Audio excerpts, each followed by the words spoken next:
The clock read 2:37 a.m. when I jolted awake, my mind racing with worry. It wasn't the first time in recent weeks that sleep had eluded me, but tonight was different. I rolled over and glanced at Samantha, still peacefully asleep beside me. Her steady breathing only heightened my unease. I reached for my phone on the nightstand, hoping to distract myself with the news or maybe a late-night game.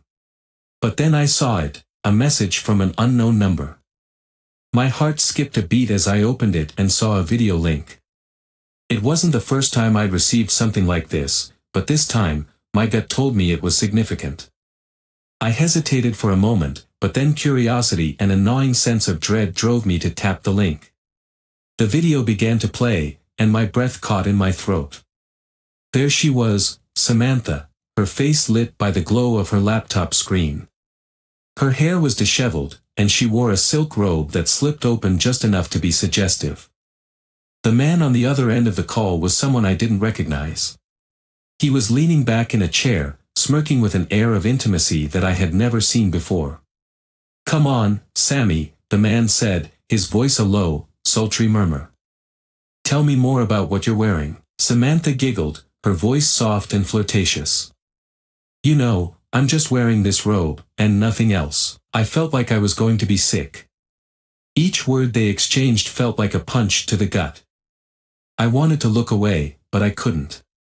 My eyes were glued to the screen, watching them as they engaged in a conversation that was far more than just casual flirting. They talked about their plans, their desires, and their future together, plans that clearly didn't include me. The video ended abruptly, leaving me staring at a black screen, the silence deafening. I was frozen, my mind struggling to process the enormity of what I had just seen. My heart pounded as I tried to calm my racing thoughts. I had been suspecting something for weeks, but this was confirmation beyond anything I had imagined. I turned slowly to Samantha, still asleep. I reached out, gently shaking her shoulder. "Samantha," I said, my voice shaking. "Wake up." She stirred, blinking groggily. "Mark? What's wrong?" I tried to steady my voice, but the betrayal I felt was overwhelming. "We need to talk." She sat up, her eyes widening with concern. "What's going on?" "You look pale." "I saw the video," I said, struggling to keep my voice steady. "The one you didn't want me to see." "I know everything." Samantha's face went from confusion to realization, her expression quickly morphing into one of guilt. She opened her mouth to speak, but I cut her off. "Don't," I said, my voice a harsh whisper. "I've seen enough. I know about the affairs, the money. I'm done." I didn't wait for her response. I got up from the bed, my legs feeling like lead. I needed to be alone, to think. I stumbled into the living room and sank into the sofa, the weight of the situation crashing down on me. I pulled out my phone again, my hands trembling as I dialed James's number. The phone rang twice before he answered. "Mark? What's up?" "It's late, James," I said, trying to keep my voice steady. "I need your help. I'm going through something I can't handle alone." "What's going on?" he asked, his tone shifting to concern. "I need to talk to you in person." "It's urgent." James didn't question me further. "I'll be there as soon as I can." As I hung up, I felt a mix of relief and dread. I knew the road ahead would be painful and complicated, but I couldn't face it alone. The illusion of my life with Samantha had been shattered, and now I had to confront the harsh reality of what lay ahead. The sun was barely up when James arrived at my apartment. His face was etched with concern as he walked in, looking around at the disheveled state of my home. I led him to the living room, where I had made a pot of coffee that neither of us had touched. James took a seat across from me, his gaze steady. "All right, Mark. Tell me everything." I recounted the events of the previous night, showing him the video on my phone. James's expression darkened as he watched, his eyes narrowing with each passing second. When the video ended, he looked up, his face a mix of sympathy and anger. "Jesus, Mark," he said, shaking his head. "I had no idea. This is beyond messed up. I know, I replied, my voice rough. It's not just the affair. There's been financial stuff too. I'm pretty sure she's been siphoning money from our accounts. James leaned forward, his brow furrowing. You need to get professional help for this. This isn't something you can handle on your own. I know a private investigator who can dig into this thoroughly. I nodded, feeling a sliver of hope. Who do you recommend? Rebecca, James said. She's the best in the business. I've worked with her before. She's sharp and knows how to get results. I'll give you her contact information. That afternoon, I met Rebecca in her office, a small, cluttered space that smelled faintly of coffee and old paper. She looked up from her desk, her gaze piercing as she took in my appearance. I could tell she was used to dealing with high-stakes cases. Mr. Thompson, I presume, she asked, extending a hand. James spoke highly of you. I shook her hand firmly, trying to maintain a sense of composure. Yes, that's right. I need your help with a delicate matter. Rebecca gestured for me to sit. Go ahead. I laid out the details, showing her the evidence I had gathered, including bank statements and the incriminating video. Rebecca listened attentively, her eyes narrowing as she absorbed the information. This is serious, she said finally. If what you're saying is true, Samantha has crossed a line that goes beyond personal betrayal. I'll need to conduct a thorough investigation to gather concrete evidence and make sure you're protected legally. I appreciate that, I said, feeling a mix of relief and apprehension. What do you need from me? Rebecca took out a notepad, her pen poised. I'll need access to your financial records, any communications you've had with Samantha that you think are relevant, and any other evidence you might have. I'll also need to be discreet about this. We don't want to alert her that we're onto her. As Rebecca began her investigation, James stayed by my side, offering emotional support and practical advice. We spent the next few days gathering documents, scrutinizing bank statements, and compiling evidence. Rebecca worked tirelessly, her updates coming in sporadically but always promising. One evening, as I was reviewing some documents, my phone buzzed. It was a message from Rebecca. Mark, we need to talk. I have significant findings. I immediately called her. Rebecca, what's going on? I've completed a preliminary investigation, she said, her voice steady but serious. Samantha's been involved with multiple men, and there's a pattern of financial misconduct. She's been transferring funds to accounts that are under false names. This is more extensive than we initially thought. My stomach dropped. How bad is it? Bad, Rebecca said.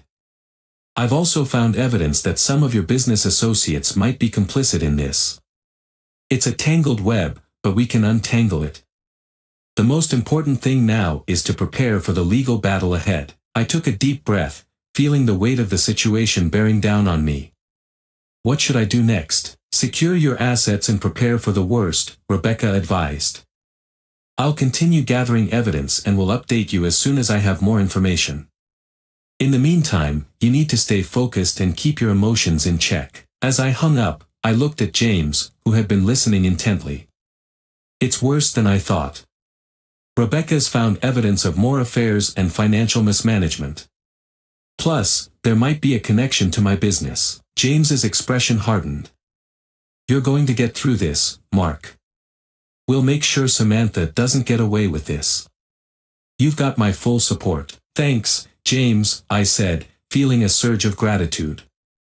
I'm going to need it. The road ahead was daunting, but with Rebecca's expertise and James's unwavering support, I felt a renewed sense of purpose.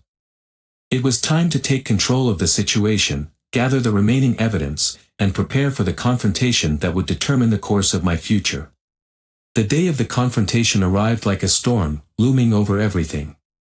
My hands trembled as I poured myself a glass of water, staring at the reflection in the kitchen window. It was time. After weeks of uncovering the truth, preparing documents, and gathering evidence, I was ready to confront Samantha. This conversation wasn't just going to be about betrayal, it was going to be the culmination of every sleepless night, every knot of anger and pain that had built up since that night I saw her video call.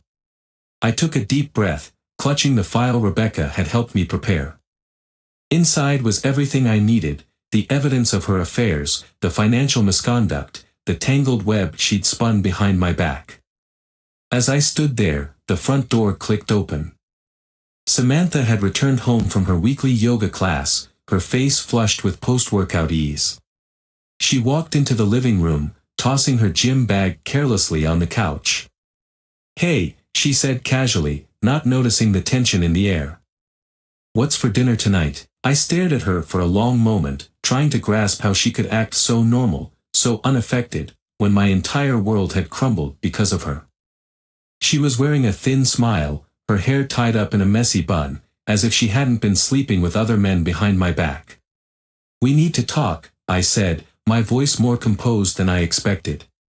Samantha's smile faltered, sensing the seriousness in my tone. "Okay, what's this about?" she asked, her brows furrowing as she came to sit on the edge of the couch. I didn't sit. I stood across from her, staring down as I placed the file on the coffee table between us. "I know everything, Samantha. About the affairs, the money you've been stealing from our accounts, all of it." Her eyes flickered with confusion, then slowly widened in shock. "What are you talking about?" she asked, her voice a little too high-pitched, too defensive. I flipped the folder open, revealing pages of Rebecca's findings, screenshots of her bank transfers to secret accounts, photos of her meeting with other men, and the damning video of her explicit calls. I watched as Samantha's face paled, her confident demeanor crumbling. "I've had you investigated," I said, keeping my tone flat, emotionless. "Rebecca, my private investigator, dug into everything. This isn't just about an affair anymore, Samantha. You've been stealing from me, from our business, and lying to me for months, maybe even years." Samantha's hands shook as she reached for the file, skimming through the evidence with wide eyes. "Mark. I can explain," she stammered. "It's not what it looks like." I scoffed, crossing my arms. "Not what it looks like. Don't insult me, Samantha. I've seen the video. I've seen the money trail. You've been lying to me, manipulating me, and now, you're trying to play the victim." She stood up abruptly, her eyes wild with desperation. "Mark, please. I didn't mean for any of this to happen. I was confused, and I made mistakes. We can fix this, please, just let me explain." Her voice cracked, tears pooling in her eyes, but I wasn't moved. The Samantha I once loved was now a stranger to me. "It's too late for that," I said, my voice cold. "I've already filed for divorce. And thanks to the evidence I've gathered, you're not getting a single penny from me." Her mouth opened in shock. "Divorce?" She stepped closer, her hands trembling. "Mark, no, you can't do this. We can work through this. I'll go to therapy, we'll fix it. I love you." I took a step back, putting more space between us. "Love? You don't even know what that means anymore, Samantha. You've been sleeping with other men, siphoning off money to fund your lifestyle, and you want to talk about love? The only thing you care about is yourself." Her expression changed then, the tears drying up as something sharper flickered in her eyes. "So that's it? You're just going to throw everything away? What about us, Mark? The life we built together?" I shook my head slowly, my heart heavy but resolute. "You threw it away the moment you decided to betray me. I can't live in this lie anymore. You're going to sign the divorce papers, and we're going to go our separate ways. You get nothing." She stood there, silent for a moment, before her face twisted with anger. "You think you're so righteous, don't you?" she spat, her voice low. "You think you've got it all figured out, but you have no idea what you're doing. You'll regret this." I clenched my jaw, refusing to let her get under my skin.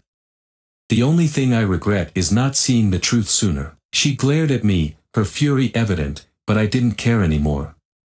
I had made my decision, and there was no turning back. Samantha wasn't the person I thought she was, and now, it was time to move forward without her. As she stormed out of the room, slamming the bedroom door behind her, I sank onto the couch, the weight of the confrontation finally hitting me. It was over. My marriage, the life I had known, it was all over. A few minutes later, my phone buzzed. It was a message from James. How did it go? I typed a quick reply, it's done. She knows. James responded almost immediately, good. We're with you, man. Stay strong. I set the phone down and exhaled deeply, staring at the scattered documents on the table. The confrontation had been brutal, but necessary.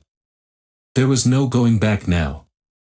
I was prepared for the divorce battle ahead, and with James and Rebecca by my side, I knew I would get through it. Samantha might have tried to tear my life apart, but I was ready to rebuild. The days following the confrontation were a whirlwind of legal battles, emotional turmoil, and intense scrutiny. Samantha had moved out, leaving behind a house that felt eerily empty. I threw myself into organizing my life, working with Rebecca to ensure every detail was handled.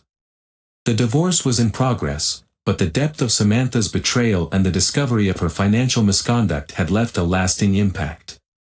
One afternoon, Rebecca called me with an urgent update.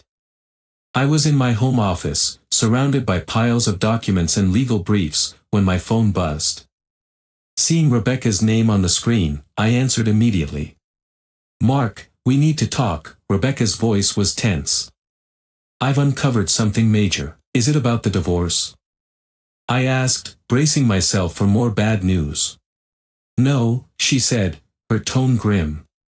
It's about your business. My heart sank. What do you mean? I've been digging into Samantha's financial dealings, and it seems she wasn't acting alone. There's evidence that some of your business partners have been involved in this scheme. They were likely manipulating both you and Samantha for their gain. I felt a cold sweat break out on my forehead. Are you serious? Absolutely, Rebecca confirmed. I've traced the money flow, and it connects to several key figures in your company. It's a complex web, but it's definitely there. I took a deep breath, trying to process the information. What do we do now? First, Rebecca said, we need to gather more concrete evidence. I'm working on that now. In the meantime, you should be cautious. If your business partners are involved in this, they might try to cover their tracks or retaliate. I hung up, feeling a mix of anger and determination. The betrayal extended far beyond Samantha, and I was caught in a larger conspiracy that threatened everything I had worked for. I needed to act quickly to protect my interests and get to the bottom of this corruption. Later that week, I met with James and Rebecca at a small cafe downtown. The atmosphere was subdued, the usual bustle of patrons reduced to a murmur as we gathered in a corner booth. James, Rebecca, I said as I took my seat. What's the latest? Rebecca looked over her notes before speaking. I've compiled a detailed report on the financial irregularities. It seems your business partners have been embezzling funds and laundering money through shell companies. Samantha was just a pawn in their larger scheme. James leaned forward, his expression grim. How do we expose them? I'm working with my contacts to gather more evidence, Rebecca explained. We need to present a comprehensive case to the authorities. In the meantime, I'd advise you to be careful. These people won't take kindly to being exposed. I nodded, feeling a sense of resolve building inside me. I want to confront them. I need to take control of this situation before it gets worse. Rebecca and James exchanged a look of concern but nodded in agreement. All right, Rebecca said. I'll coordinate with law enforcement and make sure we have everything we need. You just need to stay focused and keep your cool. The next few days were a blur of meetings with my attorney, reviewing evidence, and preparing for the inevitable fallout. I was on edge, every knock on the door or ring of the phone sending my heart racing. Then, one evening, as I was going over some final details, my phone buzzed with a message from Rebecca. We're ready. The authorities are on their way. Be prepared. I felt a surge of both anxiety and relief. It was time. I called James, my voice tight with anticipation. James, it's happening. The authorities are coming. I'm about to confront the culprits. Be careful, Mark, James advised. This is going to be intense. But you're doing the right thing. I'm here for you. Thanks, I said, my voice steady. I couldn't do this without you. The following morning, the authorities arrived at my office, along with Rebecca and her team. I stood by as they executed search warrants, seizing documents and interrogating the individuals implicated in the scheme. The process was tense, and the atmosphere crackled with nervous energy. As the investigation unfolded, it became clear that the conspiracy was deeper and more complex than I had initially realized. Several high-ranking officials in my company were arrested, their assets frozen. Samantha's role in the scheme was exposed, leading to her arrest as well. The fallout was significant, but it was also a turning point. One evening, as I sat in my now quieter home, I received a call from Rebecca. "Mark," she said, her voice warm with satisfaction, "we've wrapped up the investigation. The guilty parties have been arrested, and your business is in the clear. We've managed to recover a significant portion of the stolen funds." I felt a wave of relief wash over me. "Thank you, Rebecca. I couldn't have done this without you." "You did the hard part," Rebecca replied. "You faced the truth and took action. That's what made the difference." As I hung up, I looked around my home, reflecting on the tumultuous journey I had been through. The road ahead was still uncertain, but I felt a renewed sense of determination. The betrayal, the conspiracy, it had all been a harsh lesson in trust and resilience. With James and Rebecca's support, I was ready to move forward, rebuild my life, and embrace the future with a newfound strength. The reckoning had been brutal, but it had also forged a path to a brighter, more honest chapter in my life.